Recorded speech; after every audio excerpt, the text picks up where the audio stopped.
വെണ്ട കൃഷി ചെയ്യുമ്പോൾ സർവ്വസാധാരണമായിട്ട് കാണുന്നതാണ് ഇലകൾ തിന്ന് തീർക്കുന്ന പ്രാണികൾ, പുഴുക്കൾ, കീടങ്ങൾ എന്നിവയുടെ ആക്രമണം. അപ്പോൾ ഒരു ചെടിയിൽ ഒരു ഇലയിലെങ്കിലും ആദ്യമായിട്ട് നമ്മളൊരു പ്രാണിയെയോ പുഴുവിനെയോ കീടത്തെയോ കണ്ടു കഴിഞ്ഞാൽ ഉടനെ തന്നെ അവയ്ക്കുള്ള പ്രതിരോധ മാർഗങ്ങൾ സ്വീകരിക്കേണ്ടതാണ്.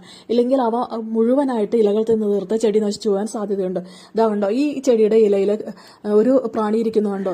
ഒരു തരം വണ്ടാണ് കേട്ടോ, ഇലകൾ തിന്ന് തീർക്കുന്ന വണ്ട്, ആമവണ്ട് പോലുള്ള വണ്ടാണ് കേട്ടോ ഇത്. അപ്പോൾ അതിനുള്ള പ്രതിരോധ മാർഗമായിട്ട് ഞാനിവിടെ സ്വീകരിച്ചിരിക്കുന്നത് 1 ലിറ്റർ വെള്ളത്തിൽ 5 or 6 വെളുത്തുള്ളി നന്നായി അരച്ചു ചേർത്തതിന് ശേഷം അത് അരിച്ചെടുത്തത് അതിലേക്ക് 5 ml shampoo or liquid soap ചേർത്ത് നന്നായിട്ടൊന്ന് മിക്സ് ചെയ്തു. അതിനുശേഷം 10 ml വേപ്പെണ്ണ ചേർത്തു, 4 ml ആവണക്കെണ്ണ ചേർത്തു. എന്നിവ നന്നായിട്ടൊന്ന് മിക്സ് ചെയ്ത് വീണ്ടും ഒരിക്കൽ കൂടി അരിച്ചെടുത്തതിന് ശേഷം തുണിയിലൂടെ അരിച്ചെടുത്തതിന് ശേഷം ഇതുപോലെ സ്പ്രെയർ ഉപയോഗിച്ചിട്ട് സ്പ്രേ ചെയ്ത് കൊടുക്കുക.